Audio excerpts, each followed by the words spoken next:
All right, so we're here. We're going to talk about the Outfield Festival, and we have two participants. We have Gussie, who's going to be performing with the Mermaidens, and we have Reuben, who is one of the founders of the festival and promoting it. And I got to say, Reuben, it's got to be a tough job trying to promote a festival in this environment. So let's start with you and just tell us a little bit about what you've been up to and what kind of challenges you've had. Yeah, absolutely. I mean, I guess this journey has been a good 18 months for us, since sort of the coronavirus came to New Zealand. So, we've quickly had to adapt, be frustrated with the uncertainty, right? But, gather together, within our sort of community and our teams and just kind of flesh it out of what, plan A, B, C, D looks like for us. So, when you kind of do that, you get a bit of, I guess, confidence in knowing, there are options, right, amidst all the uncertainty. So, I guess that's kind of where we're at, having backup plans and preparing for every scenario as you do. I think there's a lot of backup plans in the air these days for everything, man. Absolutely, but yeah, fingers crossed. We're 4 months away roughly, right? And with the current sort of state of affairs, hopefully we see a clear run for the summer. Okay, all right. And I should ask, what's behind you? You've got a photo of something back there. Yes, this beautiful art piece. It's done by a fish. It looks much bigger in person, so it's not sort of scale to size. Well, it looks pretty big behind you. It looks mammoth. Yeah, it's mammoth. So this was one of our sculptures at Outfield this year, where you could sort of walk up the ridge and take photos. You could actually sit inside the eye. There's a way to get into it, and see across the plains on the other side. So yeah, it's one of many art installations that we have at Outfield. Right, gotcha. Now, Gussie, you moved up to Auckland from Wellington. Smart move, huh? The rest of the band is going to bars and going to cafes, and you're not. How you holding up? Oh, all good. Yeah. I mean, it's a bit of a bummer, but I mean, no one's really able to do gigs at the right. kind of club scale that my bands would be performing in anyway. So I think everyone's really in the same boat. Yeah, I feel fine. I've got a good music set up at my house. Got a room where we can jam, play drums, and it doesn't bother anyone. Oh, that's good. Yeah, so just trying to like keep recording demos and sort of trying to finish songs with my two bandmates via the internet, which is challenging, but I mean, it's what we were doing already, right? Since we don't all live in the same city. So yeah. And I assume there's a Mermaidens album at least being thought about these days. Yeah.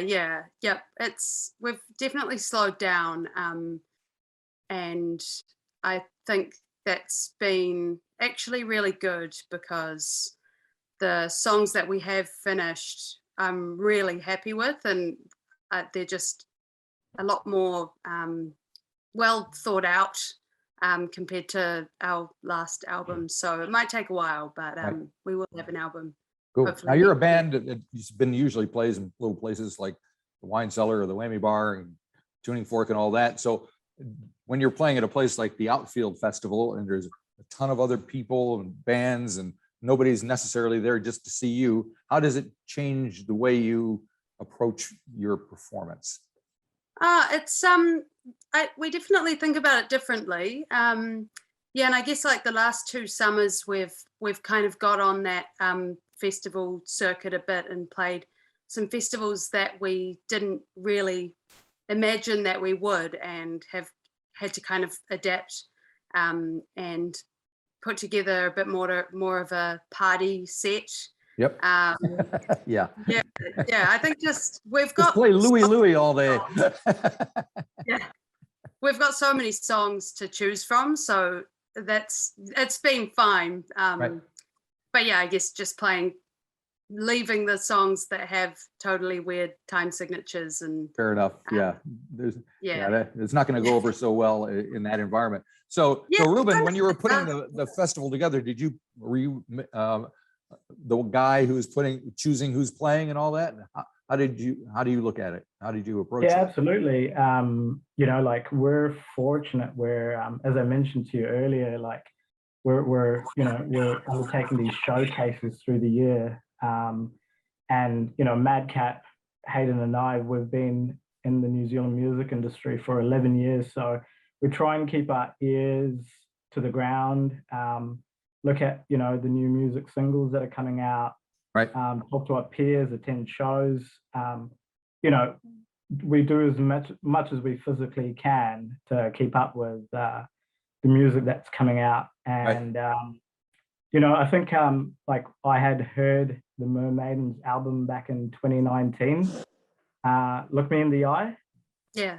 And I was like, wow, that was, you know, that was a really, that sort of captured me. And then fast forward to 2021, with the release of Soft Energy, I was like, we have to get Mermaidens on Outfield, you know, Very cool. 2022. So, you know, there's a lot of, yeah, I guess some of it is organic and we're just pursuing music that we really enjoy and we think would be a great fit for the festival. Yep.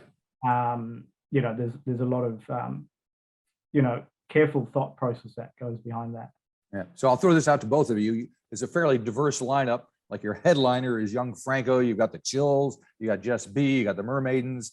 How much thought has to go into how you present for you, how you line them up and back them up? And for you, Gussie, does the band think about what is also going on around you with a festival like this? Or you go, oh, I'm not going to play that if those guys are there, you know, that kind of thing?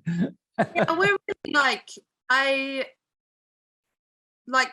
as of kind of recently, we've been really careful to make sure that whatever show or festival we're playing with kind of like aligns with our values, I guess. Okay.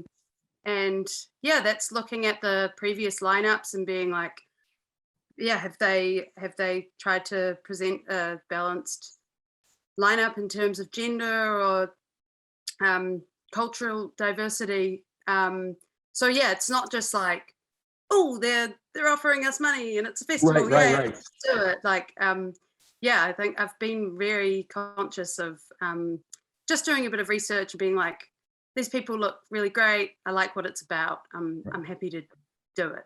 Right. And Reuben, so how do you think how these people are going to follow one another and how the whole thing is going to work as a whole?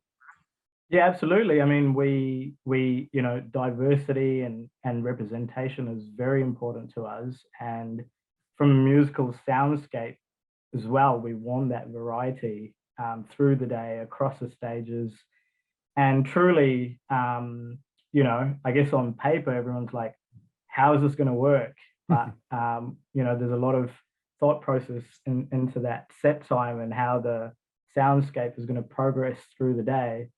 But also, you know, at a festival, you know, like with set time changes, there's a bit of, you know, expect a surprise and move from stage to stage and just go with the flow and enjoy the day, you know, aspect to it.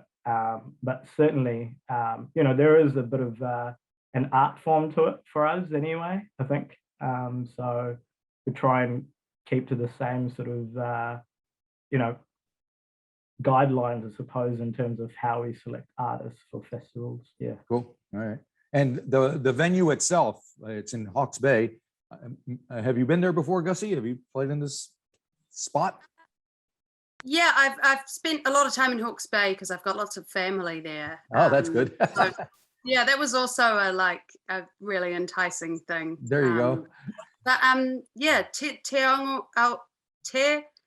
Awanga Downs. That's where it is, right?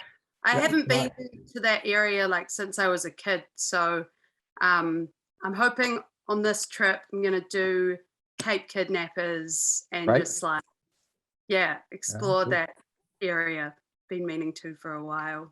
So Reuben, what is the venue going to be like? How would you describe it to folks who haven't been there before? Wow, it's a hidden gem is the best way to summarize it. But really, it's a natural sort of amphitheater for the best sort of space. It's sort of tucked in between rolling hills, the Outfield arena. So and Tiawong is a beautiful coastal part of Hawke's Bay. Seaside village, it hosts like Elephant Hill Winery, Clearview, some beautiful wineries on there. And across the road, you can sort of, take your surfboard out or bodyboard and hit the surf. It's got something for everyone. And nestled amongst it is this beautiful venue, Outfoxed, where Outfield Festival is home to. Cool. And how many people do you expect there? Or what are you hoping So for? we sold out 3,000 this year. Obviously, that's our minimum benchmark, but we're hoping to go up to 5,000 in 2022. Cool.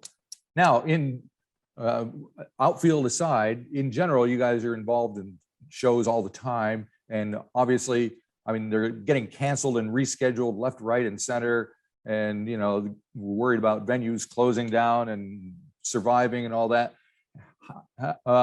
With your experience, how would you have done anything different? Do you think everybody's doing the best they can? Are there suggestions that you can make to make things better for the artists, for the promoters, for the venues? I'll start with you, Reuben, since you were just talking. Yeah, look, I think everyone's trying to do the best given, this current circumstance. It's out of everyone's control, and no one knows how this pandemic is going to behave, and if we did, we'd have a solution and a roadmap. But really, I think everyone's really doing the best that they can. And the biggest thing I've learned from this is just being patient, and not forcing something that is out of your control. Right. And really, like I said, you've just got to plan for every scenario, because in the 11 years of this industry, we've not faced anything like it before. So Exactly. all the experience that I've accumulated is it's almost like starting fresh, really, isn't it, in the last 18 months? And of course, there's different subsidies and resurgence plans and all that stuff. But I don't know, does that apply to musicians? Gussie, have you been able to dip in? Yeah. I think last year, when we first went into level 4, I just felt really lucky because there were, you had the wage subsidy, but then there was APRA grants and a Creative New Zealand grant. And I just felt really supported. And like we missed out on a lot of things last year, like big plans. And I think that has had an effect in just not making big touring plans, unfortunately. And just chilling for a while. We haven't made any plans to tour really, and I think it's just waiting and seeing. Yes, At least waiting. I guess we're waiting for everybody to get vaccinated as well. Yeah. So, and I guess Reuben, you got to deal with that. I mean, who knows what the situation is going to be by the time February rolls around? But have you got ideas in place of, are you going to be checking for that kind of stuff? Yeah, absolutely. I mean, like, the government said that large festivals, will have to scan for vaccine passports. So we're prepared to do anything that, the government requires us to. And largely, these mandates are there to keep not just the festival community safe, but, the wider community that may not attend safe. And that's ultimately, it's what's best for everyone's well-being, not just on the day of the festival, right? Right. And I guess that's the message that has to get out to the people who are on the line about getting vaccinated. It's not just about them, it's about everybody else too. It's like they may feel safe, but yeah, absolutely. And without going into it, having had conversations with various individuals, you know, I guess everyone's got their own reservations and reasons, but really, yeah, people take a bit longer on the journey than others, and Right. and we're just going to be patient and help them understand exactly what, you know, you said, that it's for the greater good, right? Exactly. Well, let's hope it all kind of comes around to wherever it's going to end soon. So thanks, guys, for talking to me. Gussie, I can't wait to hear you guys do some shows up in Auckland here, because I don't know if I don't even know if I'm allowed out of Auckland anymore. Even in the best of times, I feel like I'm nailed down here. So yeah, it'd be good to see you guys. Power station around the corner. I hate seeing it empty for so long. So there you go. Yeah. Yeah. Well, hopefully, hope to see you at Outfield. I'll try. next year, Marty. Yep, I got to get out of the city. There's no You doubt do. about it. Thank Very you good. for having me, and take care. Yep, you too. We'll see you guys. Thanks a lot. See you, Bye-bye. Gussie. Take care. Bye bye.